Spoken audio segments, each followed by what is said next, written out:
Cape Town's postcard-perfect landscapes conceal a brutal underworld where gangs, drug lords and extortion rackets thrive in the shadows. This is a world of calculated alliances, savage betrayals and relentless violence, driven by figures who wield power through fear and cunning. Rooted in decades of systemic inequality and fueled by global criminal networks, the Cape Town underworld is a complex tapestry of crime that impacts thousands of lives, particularly in marginalized communities like the Cape Flats. This video delves deeper into the historical roots, notorious figures, shifting alliances, systemic corruption, and the devastating toll on communities, uncovering the motivations and secrets that define this dangerous landscape. Roots of the Underworld, a historical foundation. The origins of Cape Town's criminal underworld are deeply tied to South Africa's apartheid era, 1948 to 1994, a period of racial segregation that engineered social and economic disparities still felt today.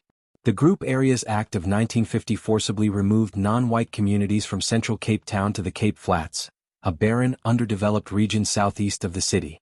Areas like Manenberg, Mitchell's Plain, and Bonteheuwel became dumping grounds for displaced families, characterized by overcrowded housing, unemployment, and minimal public services. This environment created a fertile breeding ground for crime, as poverty and lack of opportunity pushed residents toward illicit activities for survival. In the 1970s, neighborhood gangs formed as self-protection units, offering a sense of identity and security in the absence of state support. However, the introduction of drugs like mandrax, methaqualone, in the 1980s transformed these groups into violent enterprises competing for control of lucrative drug markets. The prison-based number gangs, the 20 SIXS, 27s and 28s, played a pivotal role in this evolution. Originating in the 19th century among incarcerated men, these gangs developed a rigid hierarchy, with the 28s focusing on power and control, the 20 SIXS on wealth accumulation, and the 27s as enforcers. Their influence extended beyond prison walls, shaping street gangs through shared codes and rituals. The collapse of the fishing industry in coastal towns like Houston during the 1990s further fueled the underworld's growth. Overfishing and quota restrictions left communities jobless, driving fishermen to illegal abalone poaching, a trade that became a multi-million rand industry linked to Chinese triads. Abalone, prized as a delicacy in Asia, was smuggled in exchange for drugs like crystal methamphetamine, flooding the Cape Flats and escalating gang violence. By the early 2000s, the underworld had evolved into a sophisticated network, blending local gangs with transnational crime syndicates and corrupt officials, setting the stage for the rise of powerful criminal figures. Notorious figures, the kings of the underworld. The Cape Town underworld is defined by larger-than-life figures whose charisma, ruthlessness, and strategic alliances made them legends, until their empires crumbled under betrayal or bullets. In this video we delve deeper into 4 key players, exploring their backgrounds, operations, and the motivations that drove them to dominate the city's criminal landscape. Ernie Lastig Solomon and the Terrible Joesters. Ernie Lastig, Afrikaans for troublesome. Solomon was a mythic figure in the Western Cape's criminal hierarchy, allegedly a high-ranking general in the prison-based 28s gang. Leading the Terrible Joesters, Solomon controlled drug trafficking and abalone smuggling from Houston to Cape Town's gang-ridden suburbs like Delft and Elsie's River. Court testimony from a protected witness claimed the Terrible Joesters had 10,000 members, though this figure likely includes loosely affiliated street crews. Solomon's wealth, derived from abalone deals with Asian markets, allowed him to live a lavish lifestyle while maintaining a fearsome reputation. On May 11, 2020, Solomon's dominance was challenged in a brazen assassination attempt in Houston. Gunmen armed with machine guns ambushed him, wounding Solomon and his son Carlo and killing his lieutenant, Jonathan Blick Thomas. The attack, reportedly orchestrated by Horatio Solomon, a close family member, revealed a generational rift within the underworld. Horatio allegedly allied with rival gangs, including the Ghetto Kids, to form a super-alliance targeting Solomon's abalone empire. This betrayal highlighted the shifting loyalties among younger criminals, who leveraged modern drug markets and social media to challenge established bosses. Solomon's survival cemented his legend, but it also exposed vulnerabilities in his once ironclad control. Solomon's motivations were rooted in power and legacy. As a product of the Cape Flats' harsh realities, he saw crime as a path to wealth and respect, using his 28's affiliation to command loyalty. However, his reliance on family and traditional gang structures left him exposed to internal dissent, a recurring theme in the underworld's power struggles. Mark Liffman, the polished kingpin. Mark Liffman, murdered on November 3, 2024 outside a George shopping mall, was an enigma, a businessman with a polished veneer who operated in the underworld's murky depths. Born into a wealthy family, Liffman built an empire spanning nightclubs, property and horse racing, but allegations of money laundering, extortion and murder dogged him. His Camps Bay home and Fancourt estate reflected his affluence, yet his flashy cars and high-profile feuds made him a target. Liffman faced charges in the 2017 murder of Brian "Steroid King" Weinstein, an international drug smuggler killed in his Constantia home. Prosecutors alleged Liffman orchestrated the hit to eliminate a rival in the drug trade. He was also suspected of financing a failed assassination attempt on Ralph Stanfield in Johannesburg in July 2017, a move that escalated tensions with the 28's gang. Out on our $100,000 bail at the time of his death, Liffman's murder, days before a court appearance, suggested a preemptive strike by enemies. Criminologist Simon Howell described Liffman's death as a sign of turmoil at the top, noting his extensive list of adversaries from gang leaders to business rivals. Liffman's motivations blended greed with a desire for legitimacy. Unlike street-level gangsters, he cultivated a public persona as an entrepreneur, distancing himself from the Cape Flats violence.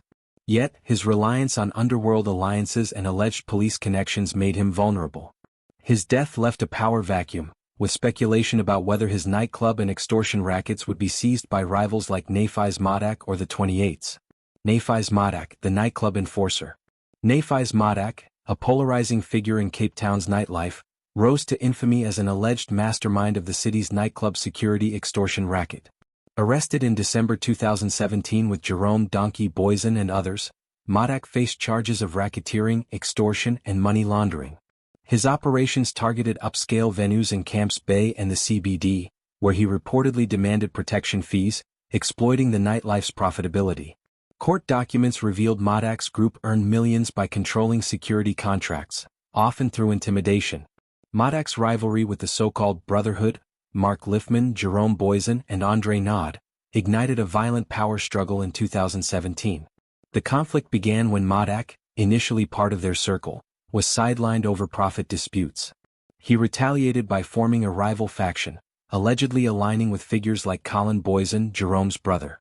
This feud played out in courtrooms and on the streets, with shootings and arrests destabilizing Cape Town's underworld. Modak's 2021 arrest for the murder of anti-gang unit detective Charles Kinnear further exposed his reach, with allegations of police collusion fueling public outrage. Modak's motivations were rooted in ambition and opportunism. A former car dealer, he saw the underworld as a shortcut to wealth and influence, using his charisma to navigate gang alliances. However, his high-profile arrests and legal battles have weakened his grip, leaving him a polarizing figure whose legacy is tied to the nightclub wars. Ralph Stanfield, the 28's powerhouse. Ralph Stanfield, suspected leader of the street-based 28's gang, embodied the modern evolution of Cape Town's underworld. Arrested in September 2023 with his wife, Nicole Johnson, on charges of car theft, fraud and racketeering, Stanfield's influence spanned drug trafficking, extortion and illegal firearms. His survival of a 2017 Johannesburg shooting, allegedly financed by Mark Liffman, underscored his resilience and the deadly rivalries he navigated. Stanfield's operations centered on the Cape Flats, where he allegedly controlled drug pipelines and extorted businesses. Police Minister Becky Seal described his arrest as a significant blow to organized crime, citing Stanfield's role in spreading fear through intimidation. Court records linked him to a network distributing illegal firearms, contributing to the Cape Flats murder rate, which reached 70 per 100,000 in some precincts.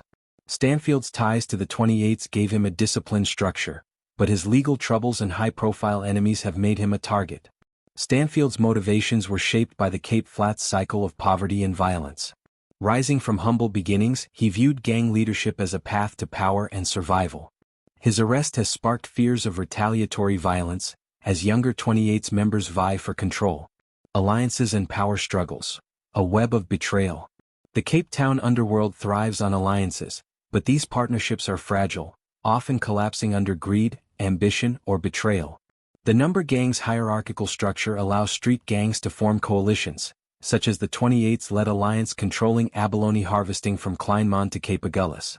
These alliances pool resources, enabling large-scale drug and poaching operations.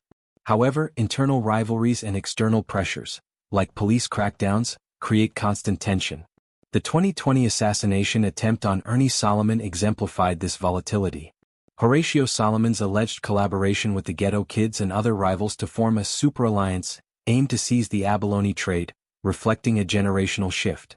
Younger gangsters, fluent in digital markets and global drug networks, are challenging traditional bosses like Solomon, who rely on prison-based codes. Similarly, the brotherhood of Liffman, Boysen, and Nod fractured when Colin Boysen accused his allies of theft, aligning with Modak's faction. This betrayal triggered a wave of shootings in 2017, with 13 incidents linked to the nightclub security wars. Recent power struggles have intensified due to high-profile arrests and murders. The 2023 arrest of Ralph Stanfield disrupted the 28's operations, while Mark Liffman's 2024 murder created a scramble for his nightclub and extortion networks. A 2024 News 24 report noted a surge in shootings as gangsters switched allegiances, with factions like the Ghetto Kids and Fancy Boys exploiting power vacuums. The festive season, when drug sales peak, is a flashpoint for violence as gangs vie for territory and profits. These struggles reveal a deeper truth. The underworld's alliances are pragmatic, driven by profit rather than loyalty. Figures like Modak and Stanfield exploit this fluidity, but their ambition often leads to isolation, as trust erodes in a world where betrayal is currency. The role of corruption, police and politics. Corruption is the lifeblood of Cape Town's underworld, with allegations of police complicity enabling gangs to operate with impunity. Investigations have uncovered officers supplying illegal firearms to gangs, fueling the city's murder rate, which hit 2,971 in the Western Cape in 2022. The 2020 murder of anti-gang unit head Charles Kinnear, gunned down outside his Bishop Lavis home, exposed the depth of this rot. Kinnear, who investigated the Gauteng mafia, and figures like Modak, had warned superiors about corrupt colleagues, naming a crime intelligence officer linked to gangsters. His pleas were ignored, and his death sparked outrage over police inaction. Karen Dolly's book The Enforcers details how police have both fought and bolstered the underworld. Honest officers like Kinnear faced threats from criminals and corrupt colleagues, while systemic issues, low pay, understaffing, and political interference undermine reform. Allegations of police protecting figures like Liffman and Modak, often through leaked intelligence, have eroded public trust. A 2023 ex-post by a Cape Town journalist claimed a senior officer was suspended for ties to the 28's, though official confirmation is pending.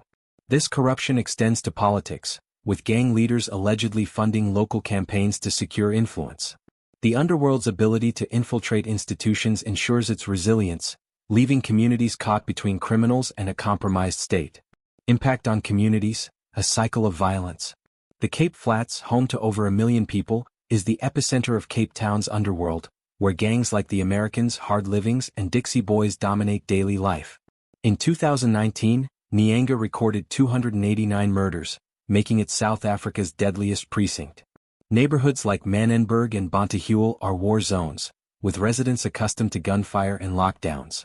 Gangs recruit teenagers as soldiers, offering drugs and status to vulnerable youth, while bosses like Stanfield live in affluent suburbs, insulated from the chaos they create. The socioeconomic roots of this violence are stark. Unemployment in the Cape Flats hovers around 40%, and overcrowded housing fuels addiction and crime. TIC, introduced via abalone smuggling, has devastated communities with rehab centers overwhelmed. Women and children are particularly vulnerable, with cases like the Cape Town Strangler, Norman Afzal Simons, who killed 22 boys in the 1980s and 1990s, highlighting the area's exposure to predators. Community responses vary. Activists like Regshenda Pascoe and Manenberg risk their lives to broker truces, while youth programs aim to steer children from gangs. However, limited government investment and police corruption hinder progress. Residents express frustration at being stereotyped as criminals, with a 2024 ex-post from a Bonteheuwel pastor pleading for job creation to break the cycle. Recent developments, a shifting landscape. As of April 2025, Cape Town's underworld is at a crossroads. Mark Liffman's November 2024 murder has destabilized the nightclub and extortion rackets, with speculation about whether Modak or the 28's will fill the void. Ralph Stanfield's ongoing legal battles have weakened the 28's, prompting younger members to challenge his leadership. A 2023 X-post by Times Live linked a Nigerian drug supplier to the Numbers gang in Mitchell's Plain, signaling the underworld's growing transnational ties. Police efforts, like the 2023 Operation Lockdown 2, have increased arrests, but corruption scandals undermine gains. The festive season looms as a potential bloodbath, with gangs stockpiling weapons for territory wars. Analysts predict a surge in tick and heroin sales, driving further violence. Meanwhile, community leaders call for social programs to address root causes, arguing that arrests alone won't dismantle the underworld. The untold truth, a call for awareness. The Cape Town underworld is a mirror of systemic failures, apartheid's legacy, corruption and inequality, that sustain a cycle of crime. Figures like Solomon, Liffman, Modak and Stanfield are not just criminals but symptoms of a society where opportunity is scarce, and power is seized through violence. Their stories, marked by ambition and betrayal, reflect the human cost of this world, from the Cape Flats' grieving mothers to whistleblowers like Charles Kinnear. This is a call to see Cape Town's shadows and act. Investing in education, jobs, and accountable policing can loosen the underworld's grip. Until then, the untold stories of those caught in its web, victims, survivors and even the kingpins, will continue to shape a city at war with itself. Thank you for watching this deep dive into the unraveling Cape Town's underworld wars. Don't forget to like, comment and subscribe to our channel for more captivating stories. See you in the next video.